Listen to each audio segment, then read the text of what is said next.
So students, we are doing the chapter life processes. We have done the digestive system process, we have seen.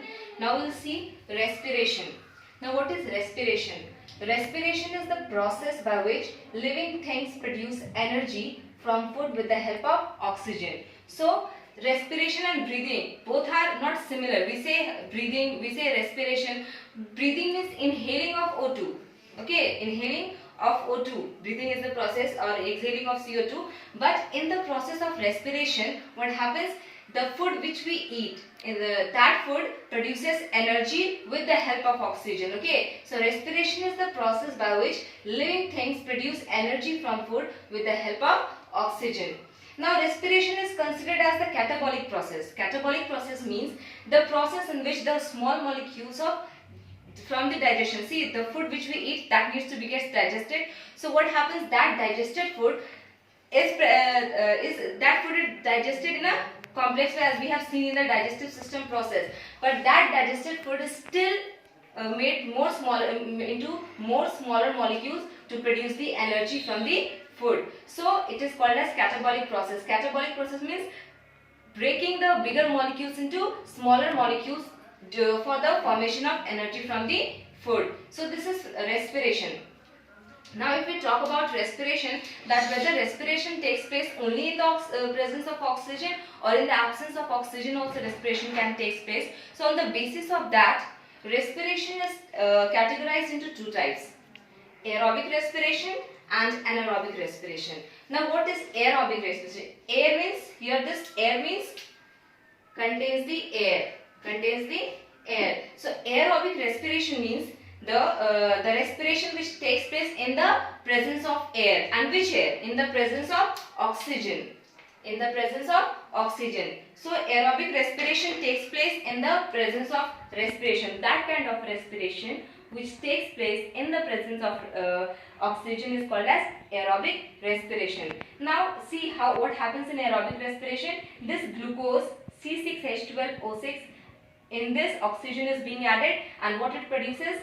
Carbon dioxide, water plus ATP, and this is the energy which is formed during the process of respiration, and this energy is utilized by us for performing various functions like studying, for doing work, running, cycling, doing exercises, etc. Now it occurs in higher organisms such as mammals. Suppose we take the example of human beings. In human beings, aerobic respiration takes place. There is one exception, I will talk about that. Now, where aerobic respiration occurs in the cell, it occurs in the mitochondria and cytoplasm of the cell. And if aerobic respiration is being compared to anaerobic respiration, which we will talk now, it produces more amount of energy as compared to anaerobic respiration. And why it produces more amount of energy, that I will tell you. Now anaerobic respiration. Ana means absence, without the presence of respiration, without the presence of air. Without the presence of air. So the second type of respiration is anaerobic respiration.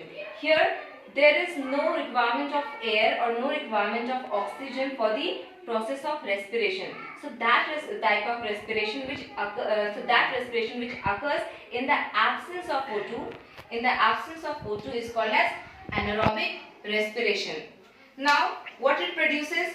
If oxygen is not present, then what glucose will form? It will form ethanol, carbon dioxide and energy. Energy it will produce, but it will instead of CO2 and H2O, it will form CO2 and ATP only. Okay. Now where it occurs? Aerobic respiration occurs in the higher organisms such as mammals, but anaerobic respiration occurs in the bacteria and lower organisms. Okay. So the anaerobic respiration occurs in the lower organisms like bacteria, and anaerobic respiration occurs in the cytoplasm of the cell. Okay. And if we compare aerobic respiration with anaerobic respiration, then we can find the points that in the aerobic respiration occurs in the presence of oxygen, anaerobic respiration occurs in the absence of oxygen. Now aerobic respiration occurs in the higher organisms such as mammals, anaerobic respiration occurs in lower organisms such as bacteria. Now where it occurs in the cell, it occurs in the mitochondria and cytoplasm of the cell, and anaerobic respiration occurs in the cytoplasm, just cytoplasm. Now comparing the energy produced by both the types of respiration, aerobic respiration produces more amount of energy as compared to anaerobic respiration. Anaerobic respiration produces less amount of energy. Why?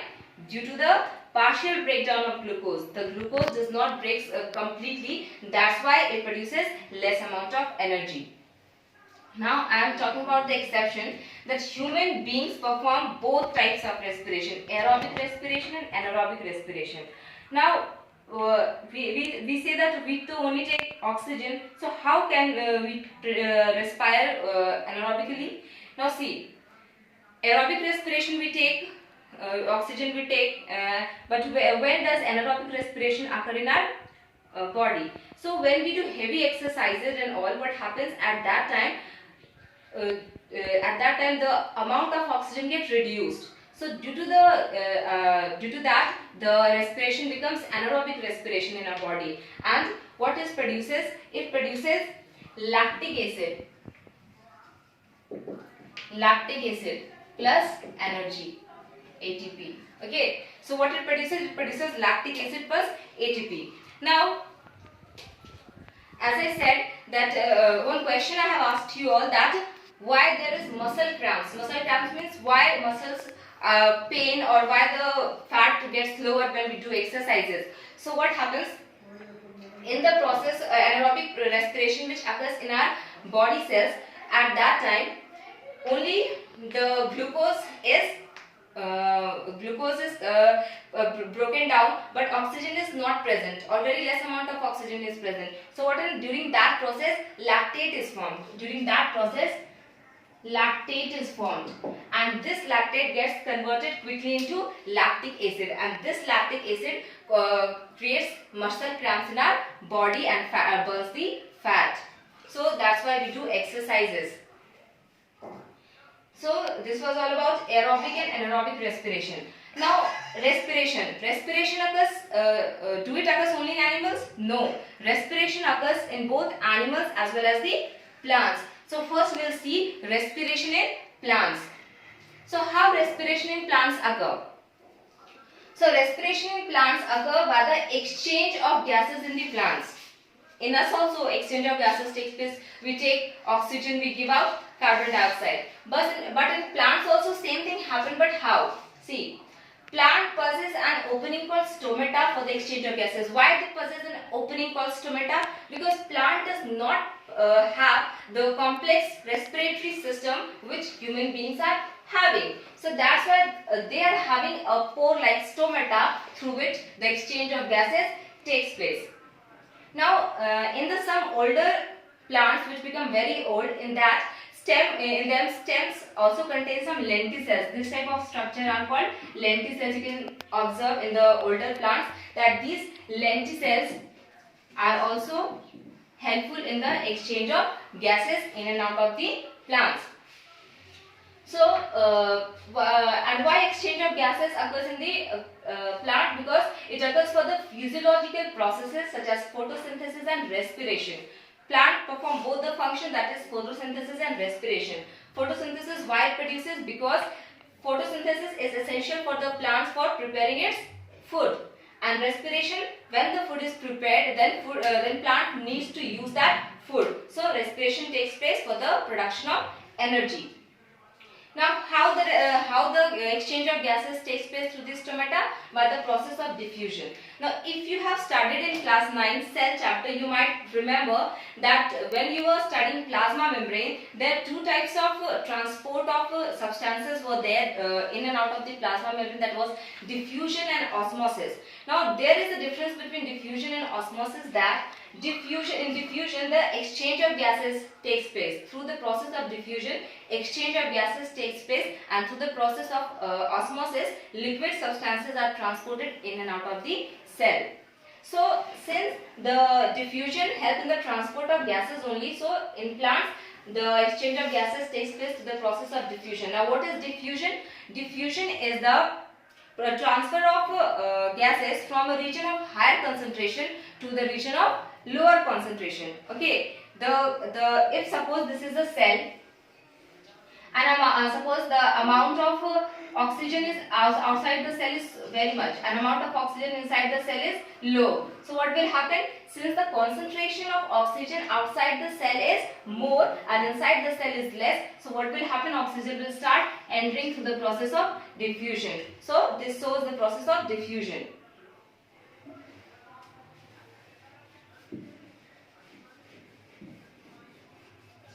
Now if we see the structure of stomata, now here you can see this is the structure of stomata. Now what are the lid parts? This is subsidiary cells. Subsidiary cells. This is guard cells. These are chloroplast. This is the stomatal pore. This is the outer thin wall. This is the inner thick wall.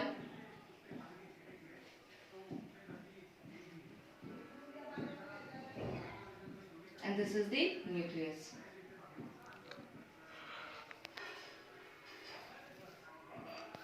So, if we see the structure of stomata, it has this many parts. These are subsidiary cells. Now, what is the function of subsidiary cells? Subsidiary cells are present around the stomata to protect the stomata from any kind of injury. So, subsidiary cells are present for that.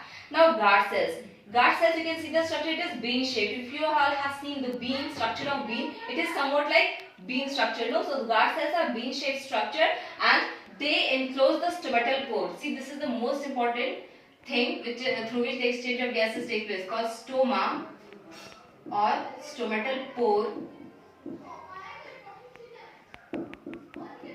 or stomatal opening. Okay, so what happened? These two bean-shaped guard cells, they enclose the stomatal opening or the stomatal pore, which is also called as the stoma. Then this is the chloroplast.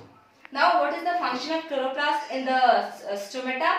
Chloroplasts help in the absorption of sunlight or light, which is essential for the process of photosynthesis. We have studied the process of photosynthesis, so you might be knowing that chloroplasts help in the attracting or absorbing the light rays. Now, stomatal pore. Stomatal pore is the most important component which help in the exchange of gases in and out of the plant. This is the outer thin wall, this is the inner thin wall, and this is the nucleus. So this is how the structure of our stomata looks like. Now we will study the mechanism of opening and closing of stomata. When the stomata closes, when the stomata opens, and what is the process which makes the stomata to close, which makes the stomata to open. So, mechanism of opening and closing of stomata. Now, opening of stomata, what happens? Obviously, we know that stomata opens during the daytime. Okay, during the daytime, why stomata opens? Because it needs to take the sunlight for the preparation of photosynthesis. So, first, what happens during the daytime? In the presence of light, photosynthesis needs to occur. Photosynthesis, in order to occur, to let the photosynthesis occur in the plants, what happens? The water starts entering inside the cell, in the leaves. So what happens? There is increase in the water level. Now, due to the increase in the water level, endosmosis occurs. Endosmosis means water is going inside, so it making the cell to swell up. Swell means full jana. Then what happens after swelling the endosmosis? What happens? The stretching of guard cells. See, the outer thin wall starts stretching, and due to the stretching of the guard cells, this pore is opened, and through this the gases enter. Now, during the daytime, what happens?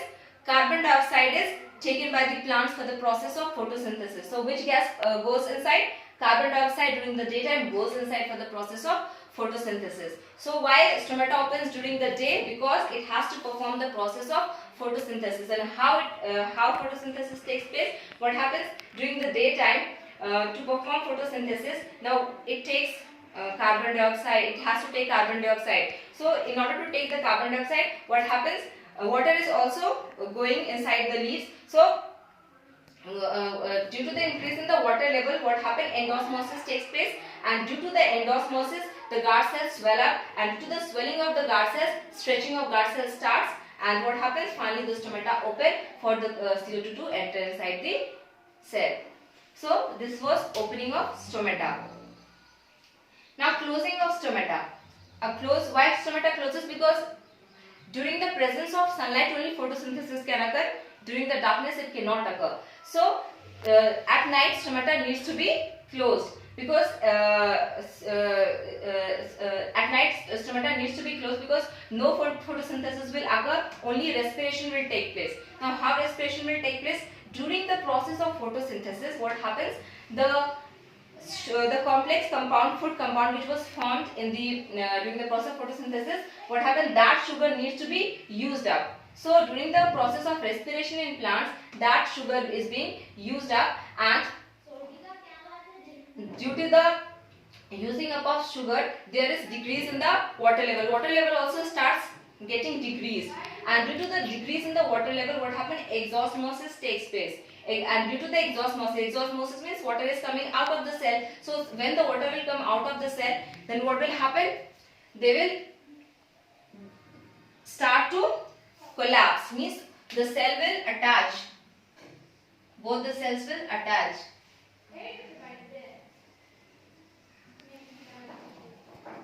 And then the stomatal pore will close. So when the stomatal pore will close, then this shows the closing of stomata.